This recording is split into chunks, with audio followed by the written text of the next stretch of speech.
C'était quoi votre sujet de thèse déjà?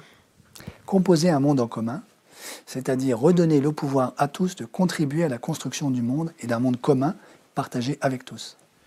Et le titre, c'était? Composer un monde en commun, une théologie politique de l'Anthropocène. Une Donc, théologie politique, c'est quoi? C'est une forme de propagande? non, pas du tout. Une théologie politique, c'est une réflexion sur la conséquence politique de ce que l'expérience chrétienne peut apporter en termes spirituels. Autrement dit, je peux expliquer un tout petit peu cette affaire-là. Au XIXe siècle, on a eu, surtout du côté protestant, l'idée que l'expérience de foi, l'expérience spirituelle, c'était une expérience privée qui ne regarde chaque individu que le dimanche matin quand il va à la messe et chez soi quand il fait sa prière. Moi, je ne crois pas du tout à ça, et c'est pas ça la grande tradition chrétienne. La grande tradition chrétienne, c'est que l'expérience chrétienne est une expérience spirituelle de libération à l'égard de toutes les idolâtries politiques qui nous maintiennent dans la servitude. Et la dernière grande expression de ça, ça a été la théologie de la libération en Amérique latine, qui a beaucoup œuvré pour lutter contre les juntes militaires qui avaient pris le pouvoir dans un certain nombre de pays d'Amérique latine. Je donne un exemple, c'est pas un jésuite, mais le dominicain Henri Burin-Desrosiers. Personne n'est parfait. Hein. Non, mais c'est un grand monsieur, le dominicain Henri Burin-Desrosiers, avait été un avocat au Brésil qui, pendant toute sa vie, a lutté pour la cause des paysans sans terre dépossédés par la junte militaire brésilienne.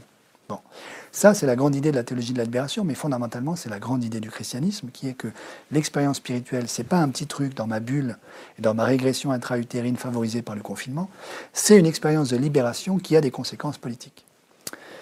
Et donc la pointe de ma thèse, c'est de dire la modernité que les Français inventent avec d'autres, mais auxquelles ils contribuent de manière massive au XVIIIe siècle, c'est une expérience chrétienne fondamentalement.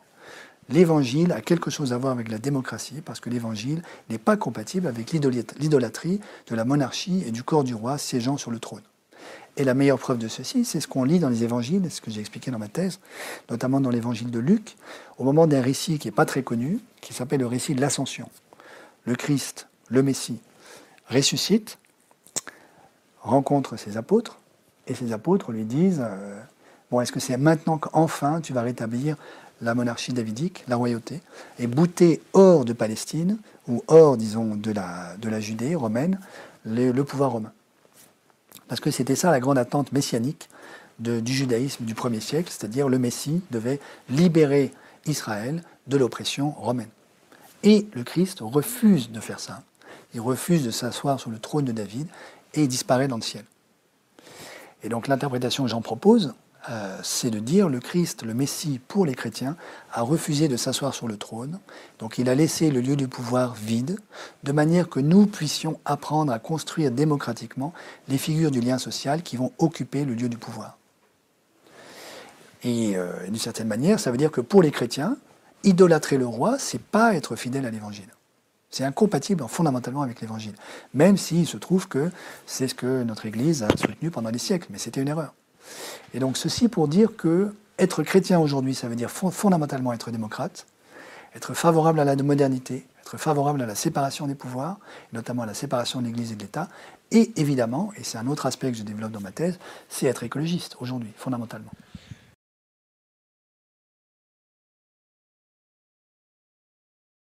Une banque comme BNP Paribas a un bilan dont la taille est du même ordre de grandeur que le PIB de la France. Donc si demain matin BNP Paribas faisait faillite, l'État français serait incapable d'honorer la loi européenne qui fait obligation à l'État de garantir tous les comptes de dépôt jusqu'à hauteur de 100 000 euros.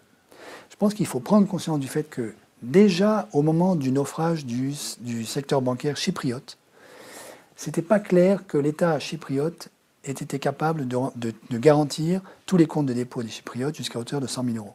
Raison pour laquelle un commissaire européen assez mal inspiré a commencé à dire publiquement bon, mais écoutez, dans le cas de Chypre, on n'est peut-être pas obligé d'appliquer la loi de la garantie des comptes de dépôt. Et puis il a été rattrapé par les bretelles par les banquiers qui l'ont appelé en disant mais écoutez, là vous dites n'importe quoi, parce que si vous commencez à laisser entendre aux citoyens européens qu'on ne va pas garantir leurs comptes de dépôt, ils vont retirer l'argent des banques et là toutes nos banques seront en faillite. Donc le lendemain, le même commissaire européen a fait une contre-conférence de presse en disant non, écoutez, je me suis trompé, ma langue a fourché, évidemment on va appliquer la loi et garantir les comptes de dépôt des Chypriotes. Mais donc ça veut dire que dans le cas extrêmement facile et ridicule en termes de taille du secteur bancaire chypriote, déjà ça posait un problème. Donc je vous laisse imaginer ce qu'il en est pour la France. Donc en vérité, je termine juste là-dessus, nos banques ont un pouvoir de chantage colossal sur les États à la mesure de leur taille et leur gigantisme. Cartel. Comment ? C'est un cartel.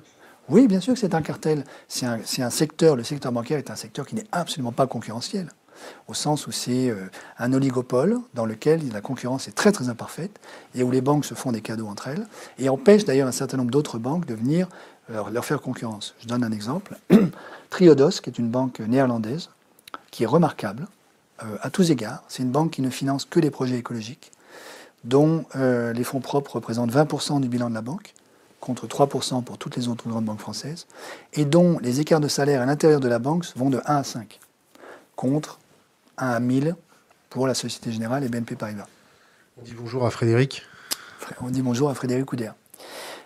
Triodos, depuis des années, demande à l'État français d'avoir le droit d'ouvrir des comptes en banque pour les citoyens français. Et l'État français, comme par hasard, le lui refuse. Pourquoi ?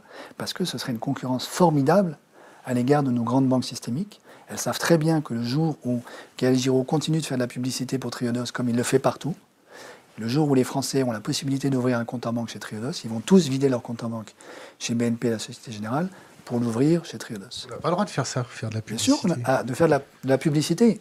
Je ne suis pas payé par Triodos. Je n'ai pas le droit de dénigrer BNP Paribas. D'ailleurs, je n'ai pas dit de mal de BNP Paribas. En revanche, j'ai le droit de dire que Triodos est une banque formidable. Mais vous voyez, ceci pour dire que l'État français refuse d'octroyer à Triodos le droit d'accueillir des comptes de dépôt pour éviter qu'elle fasse concurrence à nos grandes banques nationales. Ce qui est un des symptômes du fait que le secteur bancaire est tout sauf un secteur concurrentiel.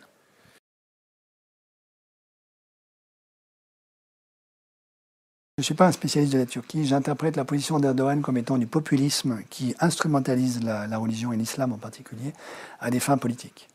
Donc si j'étais musulman aujourd'hui, je ne me réjouirais pas de ce que fait Erdogan avec l'islam.